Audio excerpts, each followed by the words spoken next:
The trial of endurance nearly killed him in the first 10 minutes. The heat chamber was designed to push HFY warriors to their thermal limits. But the designers had calibrated it for a species with scales and cold blood. Not for a sweating mammal from a world of seasonal extremistonians. Human body responded exactly as evolution had intended, flooding his skin with moisture that evaporated and carried away excess heat, regulating his core temperature through mechanisms that most galactic species did not possess. His HFY opponent collapsed after 47 minutes. Scales cracking from dehydration, Dine walked out of the chamber on his own 2 feet. Dehydrated and exhausted but very much alive, the crowd watching through observation screens fell silent with disbelief. The trial of cunning was a maze of shifting walls and hidden dangers. And the goal was simple in concept but brutal in execution. Solve a tactical puzzle, while avoiding traps that would cause increasing pain with each mistake. The puzzle was designed for warriors, beings who thought in terms of force and direct confrontation. Doini was not a warrior, he was a cargo hauler who had spent years navigating customs regulations and trade disputes and the complex politics of 100 different ports. He solved the puzzle in half the expected time, taking hits from only 3 traps while his HFY competitor triggered 11. Trial of Pain was exactly what its name suggested, and Do-yoon would remember it in his nightmares for the rest of his life. They strapped him to a device that delivered precise amounts of agony while requiring him to complete simple tasks, pressing buttons in sequence, reciting codes, maintaining focus while his nervous system screamed for relief. The HFY had designed this trial to test the limits of their own species. Warriors bred for combat who process pain as a signal to fight harder. They had not considered what it meant to face a human. Humans were not designed for combat. Humans were designed to survive. Their ancestors had walked across continents on broken feet, had kept hunting with shattered bones, had given birth without anesthesia, and risen to care for their young. Evolution had given humans something no amount of scales or claws could match: the ability to feel agony and keep functioning anyway, to lock the pain away in some corner of the mind and continue doing what needed to be done. Do-hyun completed every task. He screamed and bled and wept, but he completed every single task, and when they finally released him from the device, he stood on shaking legs and refused to fall. The trial of spirit was darkness and whispers, hallucinations conjured by technology he did not understand, voices that spoke his deepest fears and regrets and failures. They showed him his parents dying in a colony attack he had been too young to prevent. They showed him every soldier he had failed to save during his military years. They showed him a universe where humans remained glass-blooded forever, dismissed and underestimated until their species faded into extinction. Diane sat in the darkness and let the visions wash over him. "I know what you are," he said quietly to the empty air. "You are every doubt I have ever felt, every fear that has kept me awake at night, every voice that told me I was not good enough." The darkness pressed closer, hungry for his surrender. "But I have lived with you my entire life." His voice grew stronger. "And I am still here." He stood up in the blackness and walked forward, step by step, through visions of failure and death and hopelessness, until he found the exit and pushed through into blinding light. 4 trials complete, 1 remaining. The arena for the trial of truth was packed with more HFY than Do-hyun had ever seen in one place, their golden eyes gleaming in the volcanic sunlight, their scales rustling with anticipation. His opponent stood at the far end of the combat circle, and Do-hyun understood immediately why the conservative houses had chosen him. Vectress the Unbroken was a legend, a warrior who had survived 63 formal duels without a single defeat, whose body was covered in the ritual scars of countless victories, whose reputation alone had caused opponents to surrender before the first blow was struck. He was also nearly 3 meters tall, with scales the color of dried blood and claws that looked capable of tearing through starship hull plating. Little glass blood. Vectros rumbled, his voice like grinding stone. You have surprised everyone by surviving this long, and I respect your determination, but this is where your journey ends. Do-hyun said nothing. He simply raised his hands and shifted his weight, assuming the stance that had carried him through every fight of his life. The signal horn sounded. Vectros moved with speed that should have been impossible for something so large, and his first strike would have torn Do-hyun in half if it had connected it. Did not connect. Do-hyun had been watching Vectros since he entered the arena, studying his movements, noting the slight favoring of his left leg, the way his right shoulder dropped before a major strike, the pattern of his footwork that betrayed his next attack before he launched it. Humans were not the strongest species in the galaxy, nor the fastest, nor the most durable, but they were perhaps the most adaptable, capable of learning and adjusting in real time, evolving their tactics mid-fight in ways that other species struggled to match. The battle lasted 47 minutes. Do-hyun took wounds that would have killed most humans 3 times over, his body a canvas of blood and torn flesh. His bones cracked in places he could not count, but he kept learning, kept adapting, kept finding new weaknesses in Vectros' seemingly perfect technique, and slowly, impossibly, the legendary warrior began to tire. His strikes grew slower, his movements less precise, his breathing heavier. Do-hyun saw his opening. He had been saving strength for this moment, conserving energy even as he bled across the sand, waiting for the instant when Vectros' concentration finally wavered. The human exploded forward with everything he had left.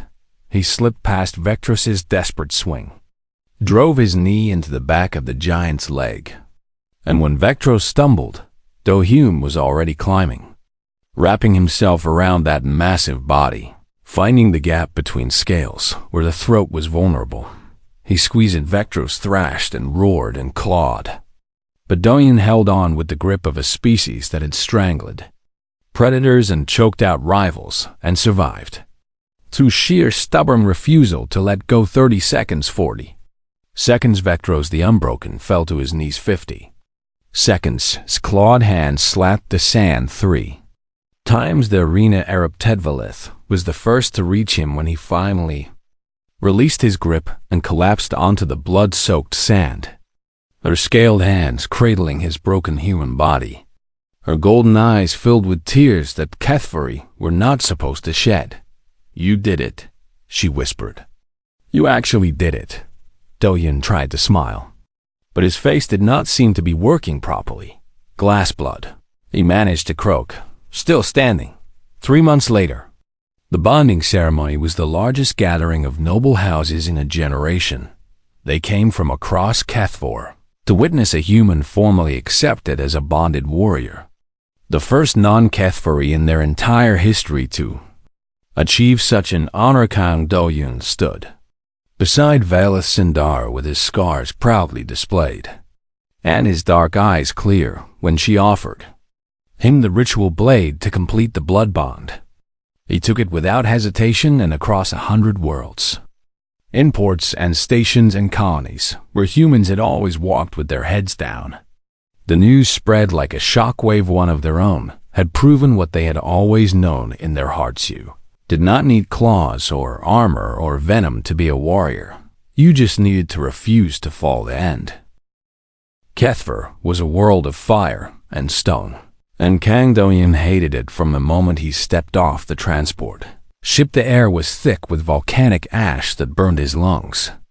The gravity was 15% heavier than Earth standard, and the sun blazed down with an intensity that made his skin prickle with warning.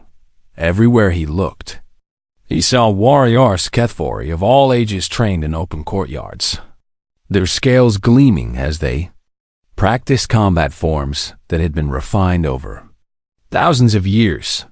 Children no older than 5 sparred with wooden weapons under the watchful eyes of scarred instructors. Elderly warriors with faded scales demonstrated techniques to crowds of eager Students, this was not a civilization that practiced war. This was a civilization that worshipped.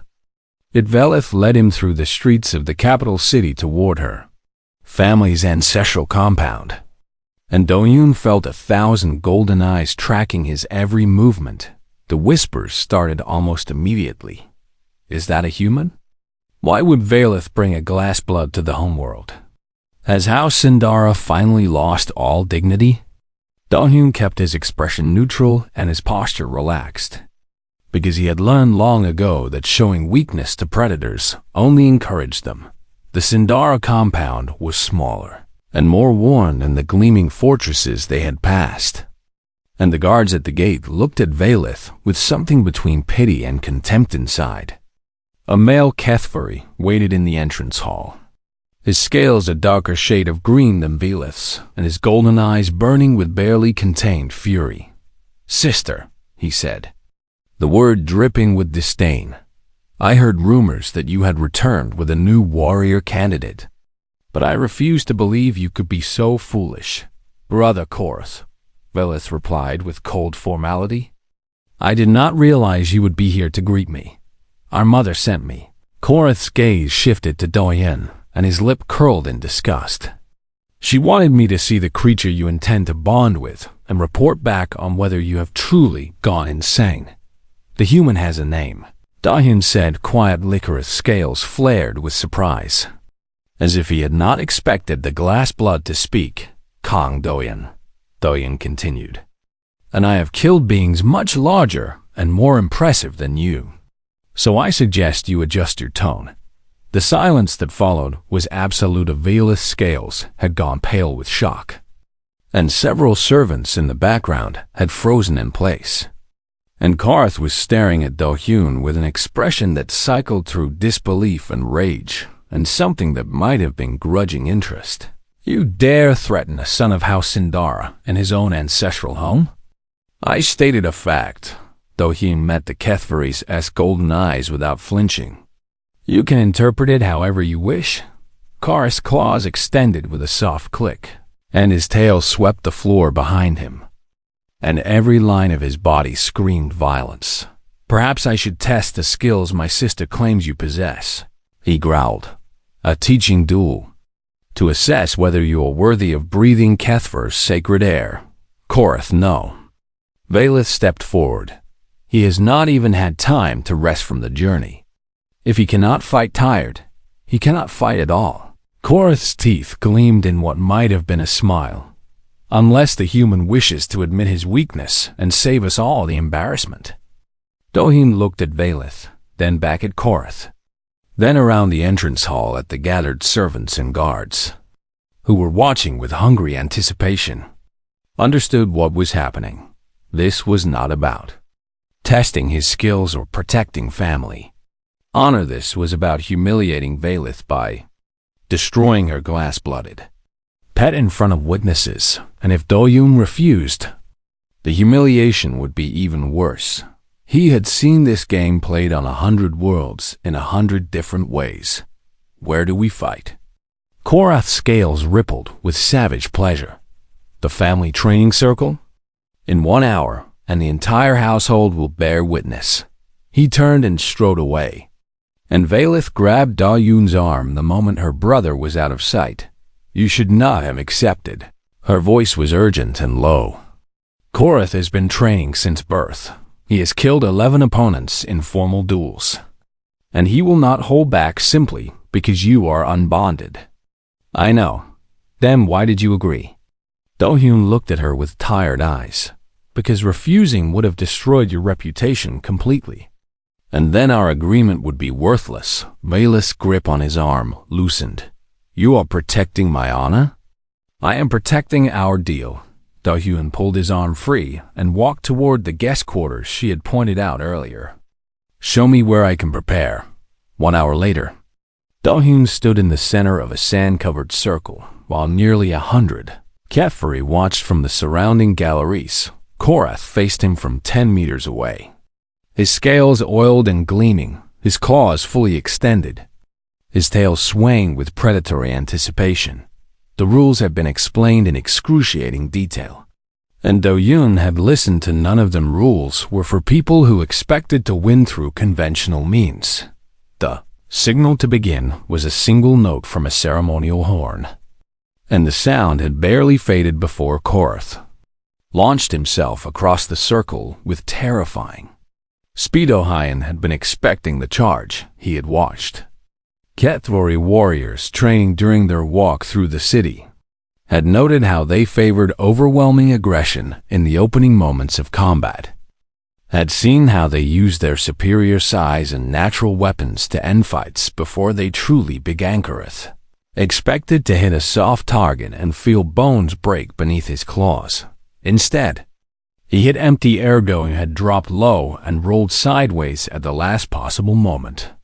And as Korath's momentum carried him past, Do-yoon's elbow drove into the back of the HFY's knee. The joint buckled, and Korath stumbled, and the crowd gasped in disbelief. Do-yoon pressed the advantage he could not match, Korath's strength or speed or natural armor. So he did not try. Instead, he targeted every vulnerability he had observed, driving kicks into the soft tissue behind Korath's knees, striking with his elbows at the gaps between armored scales, using his smaller size to slip inside the HFY's guard where those deadly claws could not reach. Korath adapted quickly, because he had not survived 11 duels by being stupid, and his tail swept low in an attempt to knock Do-hyun off his feet. Do-hyun jumped over the strike and landed a devastating punch directly on Korath's snout. Blood sprayed across the sand, and the crowd fell silent. Korath roared and swung wildly, and one of his claws raked across Do-hyun's chest, tearing through fabric and flesh. But Do-hyun did not retreat. He stepped closer, inside the arc of those deadly arms, and wrapped himself around Korath's body like a vine strangling a tree. His legs locked around the HFY's waist, his arms wrapped around that thick neck, and he squeezed with every ounce of strength his human body possessed. Korath thrashed and clawed at Do-hyun's back, drawing blood that splattered across the sand. But the human did not release his hold. Seconds passed. Korath's struggles grew weaker. The HFY's golden eyes bulged, and his movements became desperate and uncoordinated. And finally, his clawed hands slapped the sand 3 times in the universal signal of surrender. Do-hyun held on for 2 more seconds before releasing his grip and rolling away. He rose to his feet, blood streaming from the wounds on his chest and back, and looked down at Velith's brother, gasping for air on the sand. The arena was utterly silent.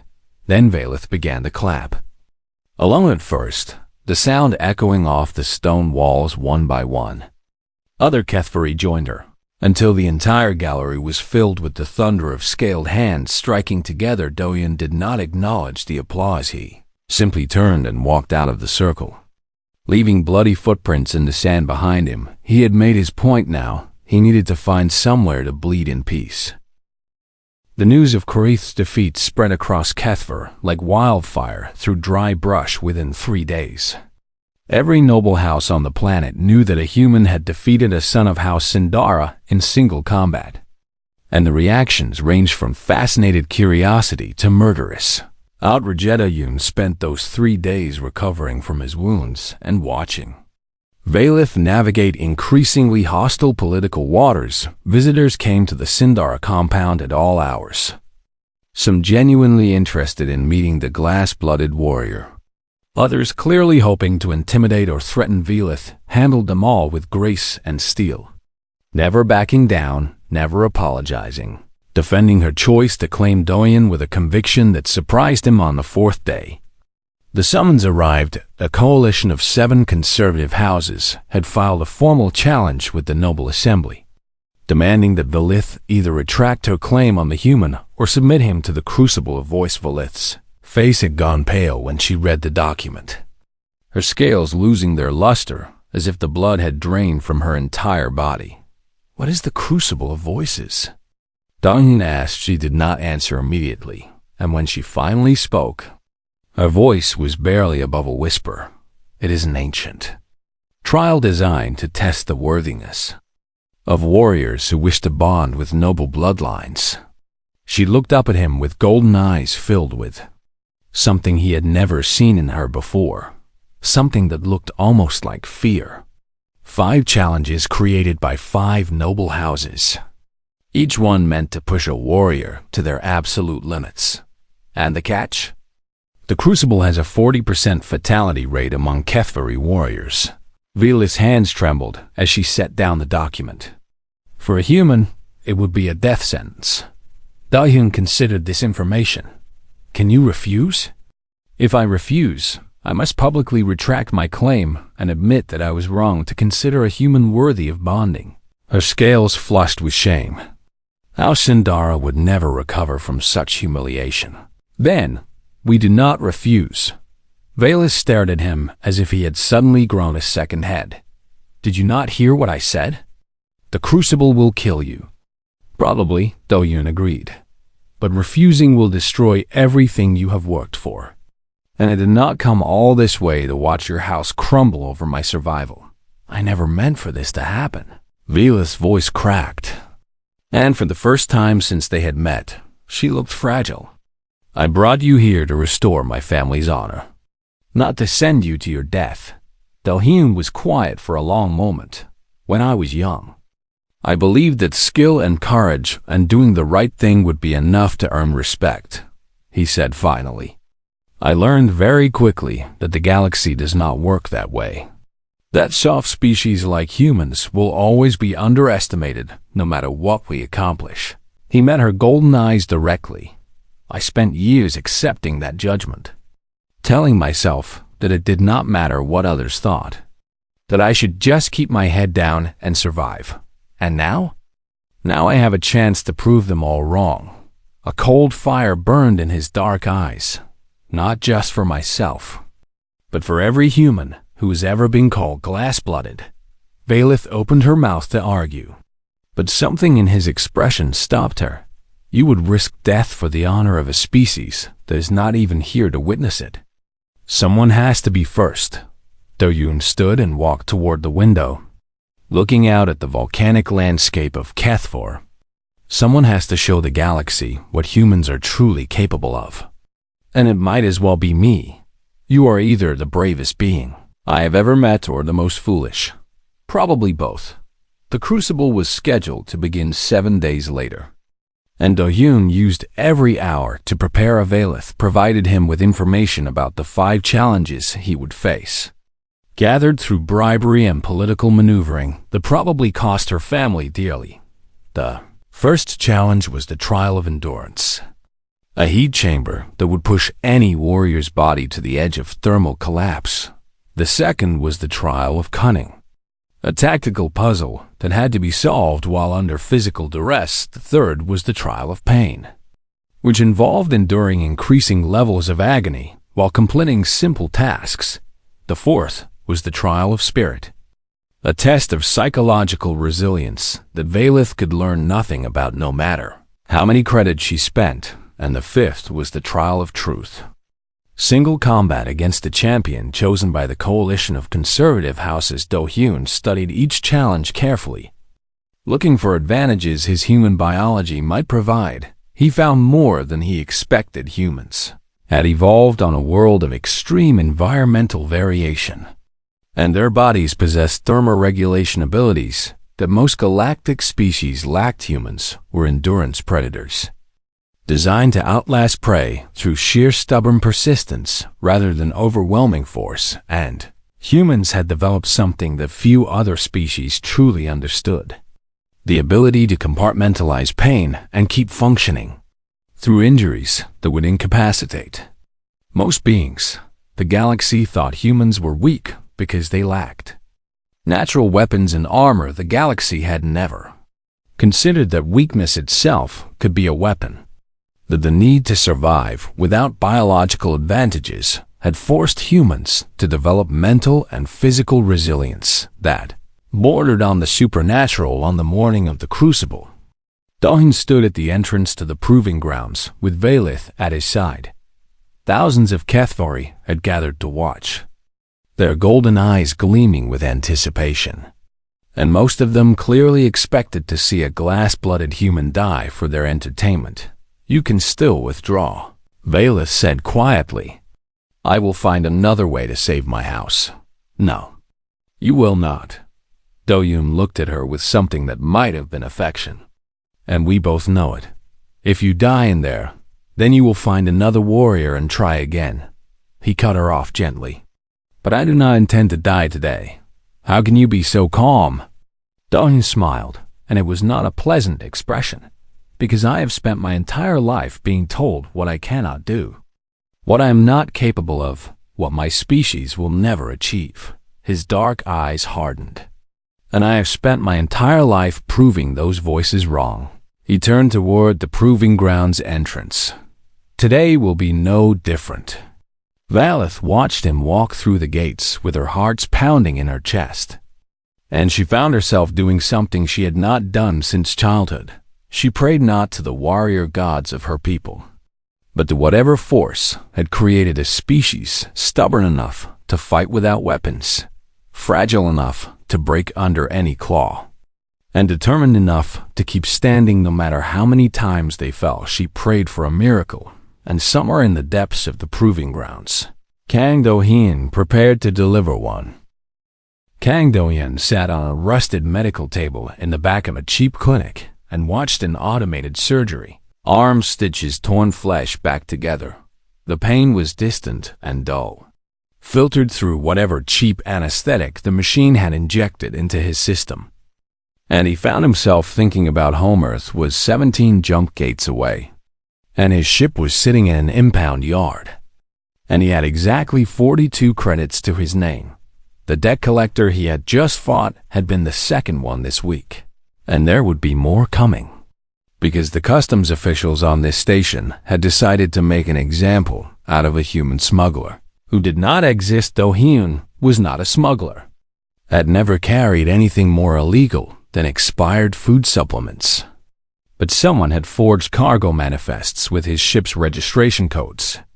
And now he was trapped on Vekara Prime with no way to prove his innocence and no resources to fight the charges. He had been a soldier once, a long time ago, back when he still believed that skill and honor meant something in a galaxy that ran on credits and connections.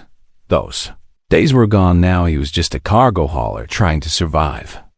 And he was failing at even that simple task. The clinic door slid open behind him, and Do-hyun did not bother turning around. "If you are another debt collector, you should know that I have nothing left to take, and I'm very tired of fighting today.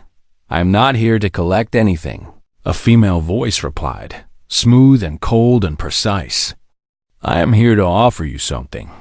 Do-hyun turned and found himself facing a Kethvori. Nobly recognized the species immediately, because the Kethvori were famous throughout the galaxy for their warrior culture and their distinctive appearance. She stood nearly 2 meters tall, her body covered in emerald scales that caught the clinic's dim light like polished gems, and her golden eyes studied him with an intensity that made him uncomfortable. She wore clothing that probably cost more than his impounded ship, and she carried herself with the absolute confidence of someone who had never been told no in her entire life. "My name is Valus Sindara," she said, "7th daughter of House Sindara, and I watched your fight in the arena tonight." Do-hyun waited for her to continue, because people who introduced themselves with titles usually had a lot more to say. "I am here to formally announce my intent to claim you as my bonded warrior under the sacred laws of Kethver." Do-hyun blinked, and then he laughed, a short and bitter sound that made his stitched wounds ache. "I think you have the wrong human." "I do not," Valus said, her scales rippling with what might have been irritation. "You are Kang Do-hyun, former soldier, current cargo hauler, and the first being I have ever witnessed defeat a larger opponent using nothing but bare hands and will. It was just a fight," Do-hyun said. "I have been in hundreds of them, and there is nothing special about surviving." "You are wrong." Valus stepped closer, and her golden eyes burned with something that looked almost like hunger. "Among all the species in the known galaxy, Only the HFY fight without manufactured weapons as a point of cultural pride. But even we have natural advantages that other species lack. She extended one hand, and razor-sharp claws slid from her fingertips with a soft clicking sound. Claws, armored scales, venomous fangs. A tail strong enough to shatter bone. She retracted the claws and let her hand fall.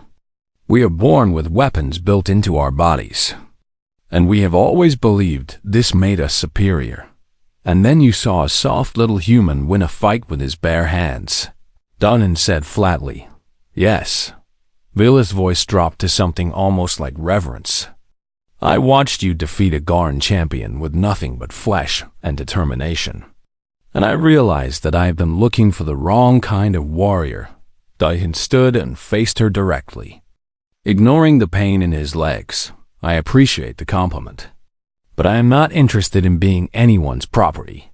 Vila's scales flared with genuine shock. "Property? You misunderstand completely. The warrior bond is the highest honor a HFY noble can offer. You would have full status in my house, access to resources and protection, respect, and purpose. In exchange for what? You fight for me when called upon. You represent my house in challenges and disputes. You stand at my side as a symbol of our strength, so I become your weapon." Dohyun shook his head. "I have seen what bonded service looks like across this galaxy, and it is slavery with better marketing. And I am not interested." He turned back to the medical table and began gathering his torn shirt.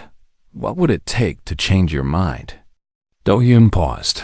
"My ship back, my name cleared, and passage to the nearest human colony." "Done." He turned slowly. "What do you mean done?" Velith's expression had shifted from shocked to calculating. "My family still has influence in certain circles, and I can have the false charges against you dismissed within 2 days, your ship released within 3, and your cargo holds filled with legitimate goods worth 10 times what you lost. In exchange for? You accompany me to HFY for 1 lunar cycle. Allow me to present you to the Noble Assembly, and demonstrate your fighting skills in a formal setting." Dohyun studied her face. "Looking for the trap, and after the lunar cycle. If you still wish to leave, I will release you from any obligation with your ship. Your freedom and my gratitude. Why would you offer so much for 1 month of my time?" Velith's confident expression flickered, and for a moment Dohyun saw something vulnerable beneath the scales. "Because my house is dying," she said quietly. "Our warriors have grown weak over generations, our alliances have crumbled, and our reputation has become a joke among the noble families." She straightened her spine and met his eyes directly. "I need a champion who will make the galaxy take House Sindora seriously again. And tonight I watched a human do something I have never seen any HFY accomplish. Which was, you won a fight you should have lost through pure skill and will. And you made it look easy." Dohyun considered her offer. He knew it was probably a terrible deal. Knew that 1 month on a warrior world would likely stretch into something much longer. Knew that he was being manipulated by someone with far more power and resources than he would ever have. But he also knew that his other options were dying in a debt pit or spending years in a station prison for crimes he did not commit. 1 lunar cycle, he said finally. "And if I want to leave after that, you let me go with no complications. You have my word as a daughter of House Sindara. Your word means nothing to me," Dohyun said, "but I will accept it anyway, because I have no better choices." Velith's scales rippled with something that might have been amusement or approval. "You are wiser than most humans I have met. I am just tired and out of options." Dohyun grabbed his shirt and walked toward the door. "When do we leave for your warrior world?" "Tomorrow morning, first transit." Dohyun nodded and stepped out of the clinic without looking back. He had no idea what he was walking into, and some part of him suspected he would regret this decision for the rest of his life. But another part of him The part that had kept him alive through a dozen wars and 100 fights. Whispered that maybe this was exactly where he was supposed to be. He ignored that voice. It had been wrong before. The fighting pit smelled like blood and desperation. And Valeth Sindara had grown tired of both. She sat in the upper gallery of Vekara Prime's most notorious arena. Her scaled fingers wrapped around a cup of bitter wine she had no intention of drinking, and watched yet another disappointing match unfold below. Two Goran mercenaries circled each other with plasma knives, their movements predictable and dull. And the crowd roared with enthusiasm that Valith could not share. She had traveled 3-star systems to reach this lawless trading station. And for what?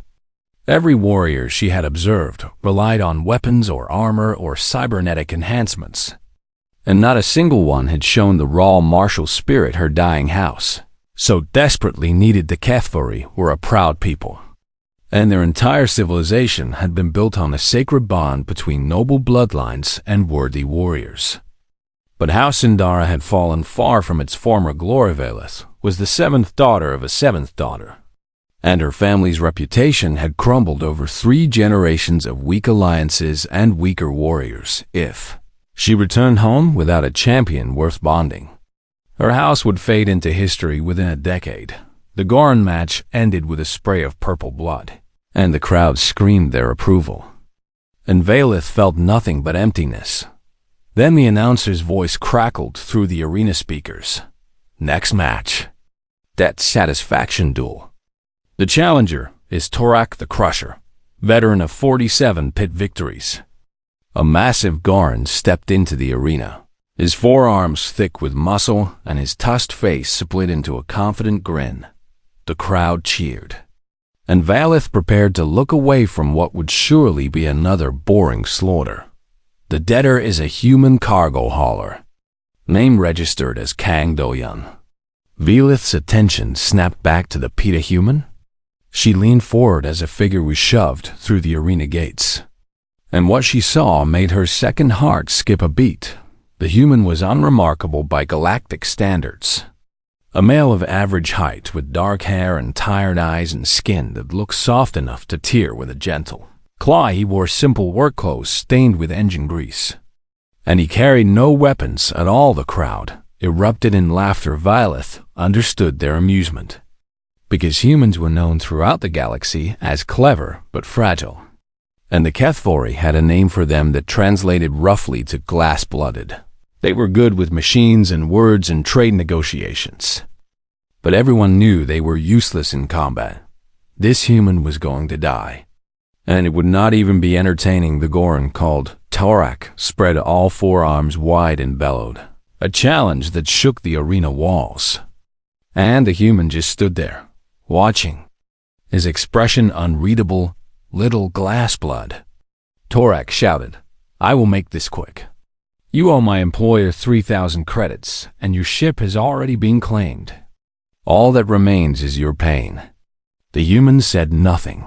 He simply raised his hands in front of his face and shifted his weight onto the balls of his feet.